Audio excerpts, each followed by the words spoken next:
I I have absolute proof that the Capitol, the siege at the Capitol, is that what we're calling it? I don't know what we're calling this thing. Whatever you want to call it, whatever the media is calling it, the siege of the Capitol.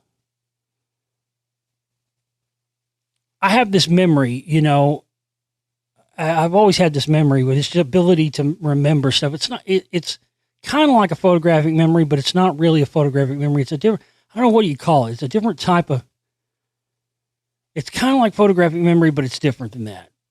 But in a ways it is like a photographic memory but it doesn't, here's the thing. It never served me, for some reason, it never served me in any academic purposes. I don't know why. It just never did. It never served me. I mean, I guess I think it worked against me actually sometimes in school. I remember in third grade, this was so weird. I had this teacher in third grade and she never liked me for some reason. I don't know what I did, but she always had it out for me. It was very strange. And then I had her again in the fifth grade and she had it out for me again. It was very weird. But I remember the first day of school in third grade. And I don't know what, especially if you're not in history class, I still don't know what would prompt a teacher to ask this question, but just out of the blue on the first day of school, the teacher just out of nowhere asked if anybody in the class knew what USSR stood for. And nobody knew, except, of course, for me. Third grade, I knew that because I heard it somewhere and just remembered it. Nobody else knew. So I raised my hand. I said, Union of Soviet Socialist Republic. And I swear to you, I think to this day, it didn't dawn on me at the time, but I swear to you, I think I think it was some kind of like test to sit like, I think maybe she thought I was a commie or something. Or my parents were commies or something. I think it was like a commie test. This is, mid 80s. This was Cold War era. You know what I'm saying? I look back and I'm like, I think because after that, she fucking had it out for me. It was fucking weird. I remember I had this progress report thing one time and that you had to take home and get your parents to sign and bring it back to school. And I took it and had it, my stepmom signed it and I took it back to school. And she claimed that I forged my stepmother's signature on this thing. I'm like, I'm a fucking third grade lady. You think I'm some forgery expert in the fucking third grade? The fuck? It was weird. It was really weird. She had totally out for me after that. But it never, this memory I have, it never really served me, but I could just remember stuff. Like I could remember when I was a teenager and I was into baseball and I was collecting baseball cards, I could just remember stats. Like I could tell you what, fucking Jose Canseco's batting average was in fucking 1990 or something. I could remember shit. People always told me my whole life, if you ever find something useful to use that for, it's going to be good. And, comic books and stuff, just everything later with music, I could just remember things. But it never really served me until I got into this stuff. And with this stuff, it's so much of my research and stuff that I've come across, and stuff that you see in my films and the stuff that I put together comes from the fact that I remember things. So I'm able to put together and piece together things and connect dots in a way that a lot of other people aren't, because I have this ability to remember things in a very odd, strange way. I have a little niece that's about to be 6, and she's got it too. She's got it too. It's crazy.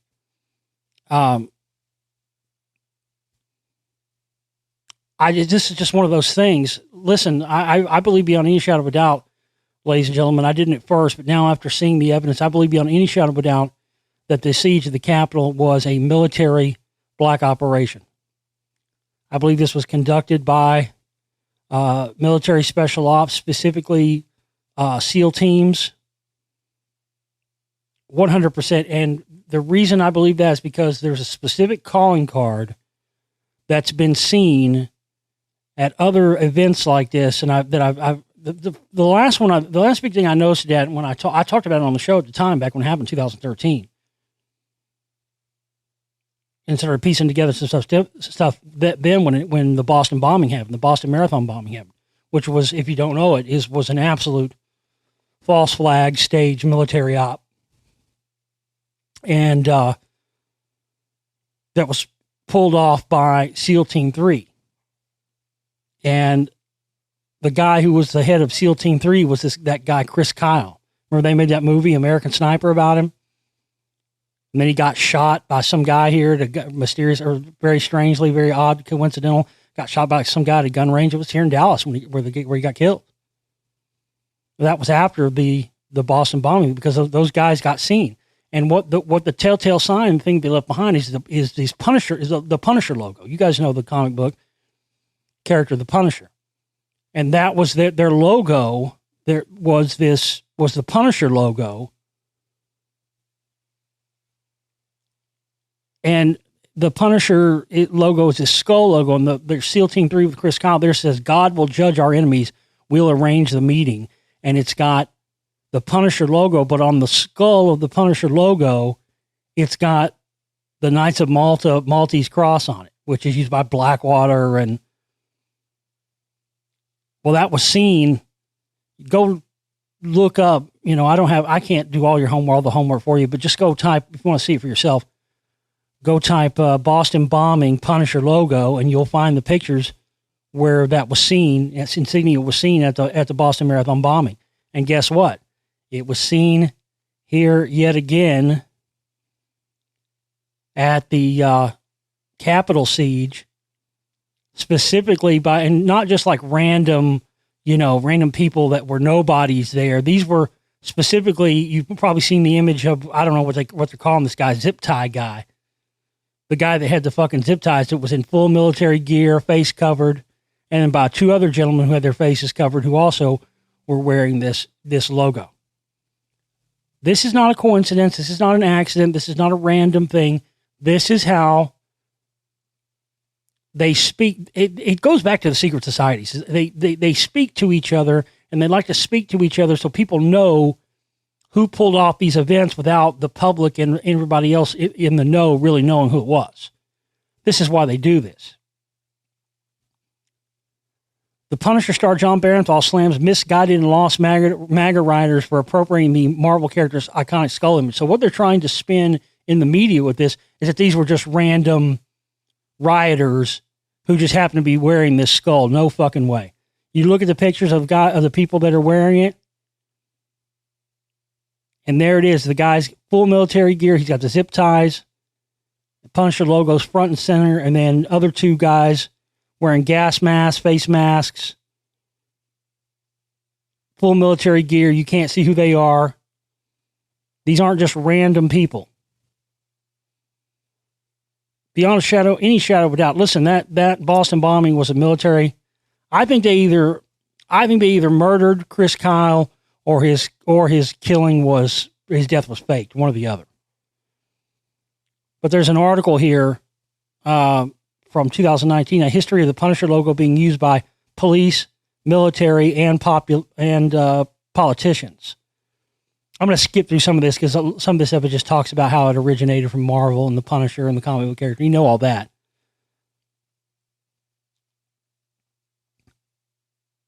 Now that the Punisher was becoming one of Marvel's most popular characters, he was beginning to be noticed by fans in the military. The first fan letter from an active serviceman came in Punisher number 8, in a letter mostly talking about the choice of weapons that the Punisher used. The appeal was fairly obvious. The Punisher was one of the most prominent military veterans in all of comics, and Barron made sure to spotlight the Punisher's military service during his long run on the popular Punisher ongoing series. During the height of the Punisher's resurgence in the late 1980s, early 1990s, that's when I got into it, Punisher skull tattoos were common throughout fandom, and that presumably included some military servicemen as well. The next big turning point in the Punisher's use as a symbol came during the Iraq War in 2003. Chris Kyle, the Navy SEAL who wrote the best-selling autobiography American Sniper, which was later adapted by Clint Eastwood into a blockbuster film starring Bradley Cooper as Kyle, fully embraced the Punisher during his time in Iraq. He explained in American Sniper, quote, "He righted wrongs, he killed bad guys, he made wrongdoers fear him. We spray-painted the Punisher logo on our Hummers and body armor, and our helmets and all our guns. We spray painted it on every building or wall we could, and we wanted people to know we're here and we want to fuck with you. The logo soon became prevalent not only throughout the American armed forces in Iraq, but once the United States occupied Iraq and began training the Iraqi military, it spread to the Iraqi military and its militias and police forces. This widespread popularity of the Punisher symbol was especially fascinating in Iraq because there was not a good deal of pro-American sentiment in general in the country, but their armed forces fully adopted the very American character and his iconic symbol. Naturally, the men and women who served in Iraq eventually returned to the United States, and there was a good deal of interconnection between the military and the police. So it was unsurprising when American police officers also began to embrace the Punisher logo at the start of the 21st century. Again, with a character as popular as the Punisher, it's only logical that a number of cops were already fans of the character growing up. However, the widespread usage of the Punisher's logo during the Iraq War likely increased the visibility of the symbol. The same reasons that the Iraqi police embraced the symbol was almost certainly the reasons why American police did so as well. The embrace was not without controversy, of course. In 2004, a rogue group of cops in Milwaukee formed a vigilante group known as the Punishers, who outfitted themselves with black gloves and caps that featured the Punisher's logo on them. The Punishers continued to operate through at least 2007, despite a number of inquiries into the group. The next turning point, now this is key, the next turning point in the use of the Punisher as a symbol was the development of the Blue Lives Matter propaganda campaign. In 2013, the Black Lives Matter campaign launched as activists tried to highlight the systematic racism and violence that African Americans face in the United States. The protesters particularly spotlighted police killings of African Americans, which in turn tied into protests against racial profiling, police brutality, and the overall mistreatment of African Americans within the American criminal justice system. In late 2014, a counter-movement debuted called Blue Lives Matter, following the murder of 2 New York police officers. The movement's stated goal is better protection for police officers, typically through laws making it a hate crime to target police officers. Naturally, in movements like these, propaganda is key, and one of the most popular choices to help promote the Blue Lives Matter movement was to work the Punisher logo into the Blue Lives Matter posters, decals, and the like. In February 2017, the police department in Catlettsburg, Kentucky began featuring decals on their squad cars with the Punisher logo and the phrase Blue Lives Matter. Police Chief Cameron Logan noted that the decal represents that we will take any means necessary to keep our community safe. Eventually, public outrage led to the removal of the decals. Just a couple of months later, the same approach was adopted by the police department in Solvay, New York, who added a blue Punisher logo to their squad cars as Blue Lives Matter, as a Blue Lives Matter tribute. The Solvay Police Department released a statement noting that the use of the logo is our way of showing our citizens that we will stand between good and evil. There is no vigilante justice that takes place in our community or within our department. Unlike Catlettsburg, Solvay decided to stick with the decals even after a similar public outcry.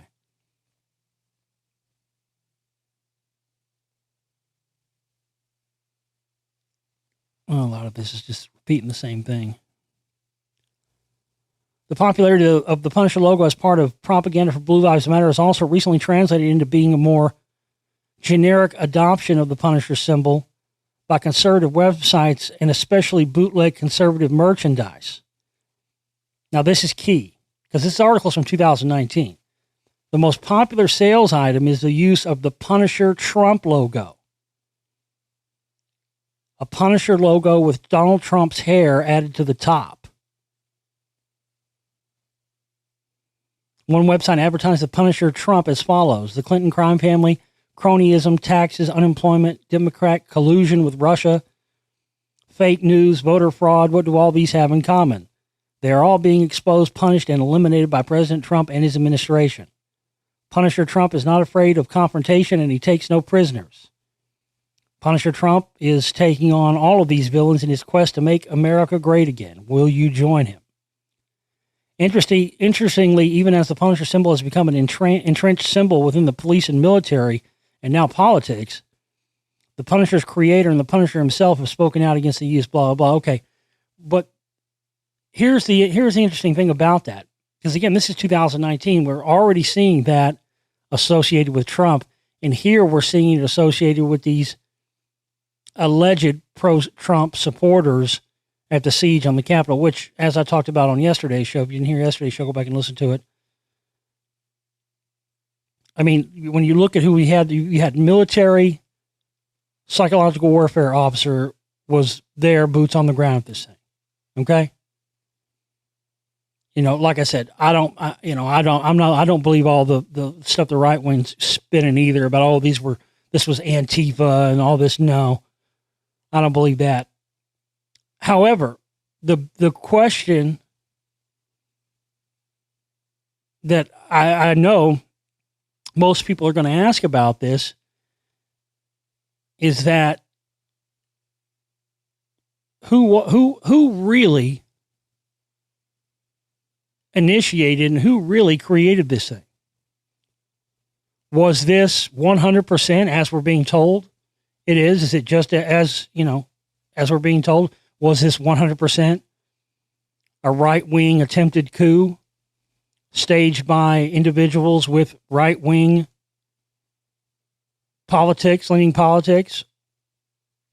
Or was this an operation that was initiated by left-wing individuals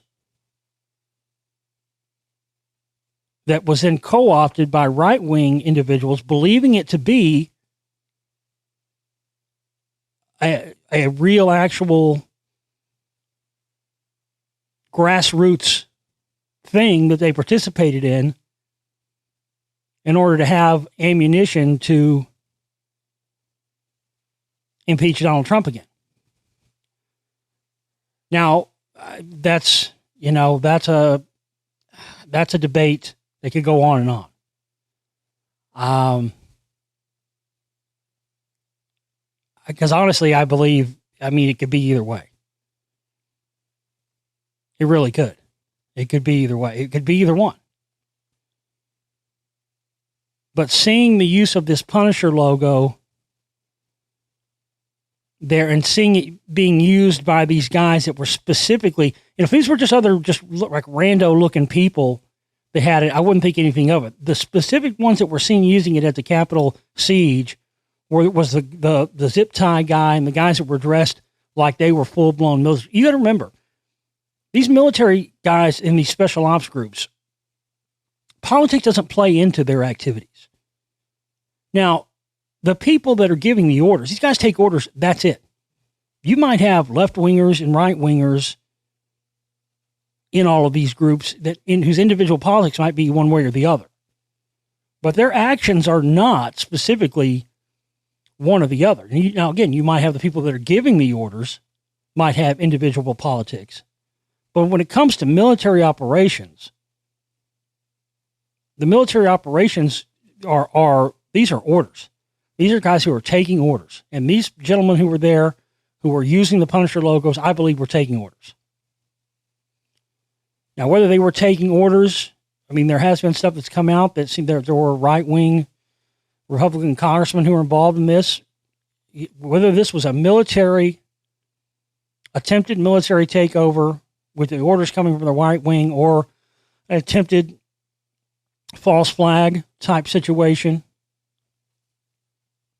to further stain Donald Trump and give them an excuse to impeach him again. Again, we could debate that all day long. I don't have one specific opinion one way or the other. Probably many of you out there believe it was a left-wing thing that they concocted, and many of you probably believe it was a right-wing thing.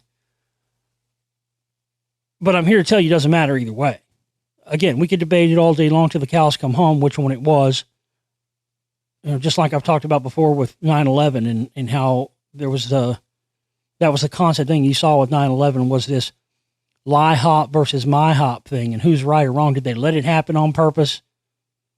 Did they know it was going to happen, and instead of stopping it, they let it happen so they could capitalize on it? Or was it a military thing where they made it happen, they came with a plan, they brought down the towers, and then to me, those are divide and conquer things. It doesn't really matter.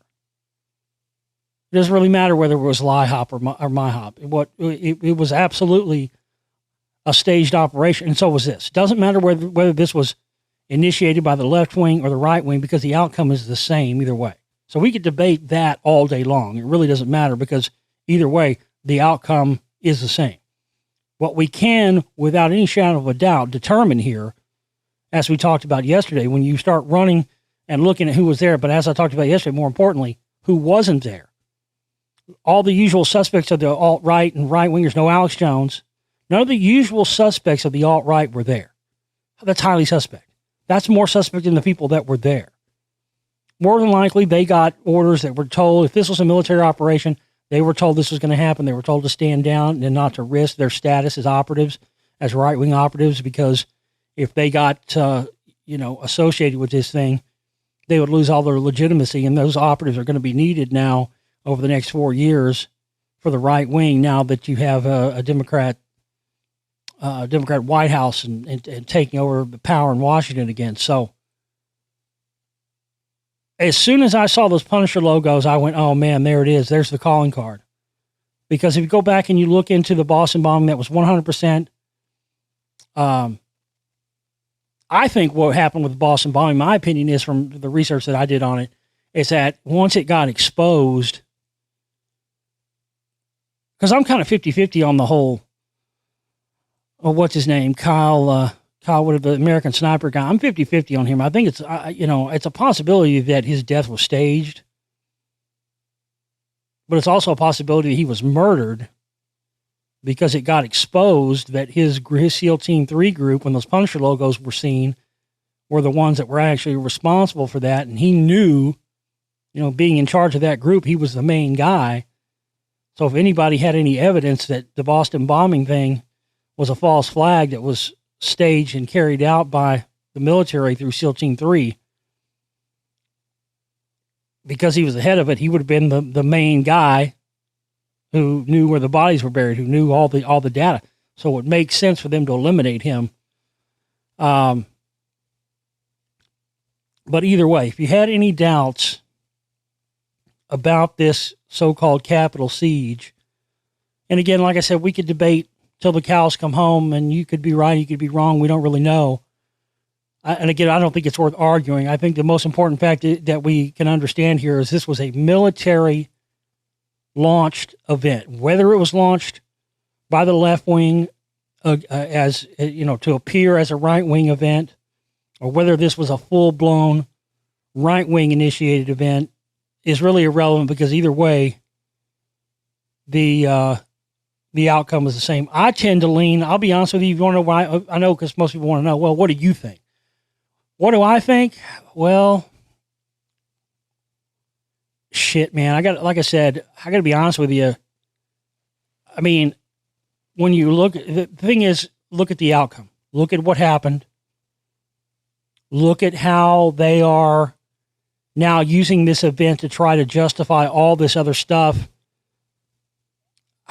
I mean, I got to be honest with you. I think it was again, either way, it was a military operation. Doesn't matter if it was right wing initiated or left wing initiated. Bottom line, it was military. It was a military operation, period. Now, personally, what do I personally think? Just as what does Josh Reeves personally think? This doesn't mean you have to agree with me. Personally, yeah. Again, you got to look at what they're doing now in the name of this event. So I would have to say, personally, in my personal opinion, I would lean towards this was a left-wing initiated military event that they used the CIA-controlled QAnon to make people believe was a real grassroots thing. So they could then start labeling right-wingers as domestic terrorists. They've been trying to, I know that for a fact, they've been trying to do that for decades. So that's where I'm at on it. But as soon as I just had, and I didn't see this initially. I didn't see this Punisher stuff initially. And as soon as I saw it, I went, oh man, there it is. There's the calling card. That's the fucking calling card. That this was a military operation. Because believe it or not, these guys want people who have the eyes to see this stuff. That they, to a certain extent, they want people to know who did this. It's like bragging rights, I think. That's why they left that stuff behind at the Boston bombing, where you could see the Punisher logos there. That's why they did this here. Because it's like bragging rights. These guys are fucking trained killers, and they want you to know who was doing this. So again, soldiers take orders, man. They take orders, and there's no left wing or right wing in the orders. They just take orders and execute. But as I said in this article, they're trying to make it seem like these were just random people wearing this and not actual military guys. And that's a part of the continued disinformation. So there you go. Yeah, and that Punisher Trump logo too. And that was a few years ago.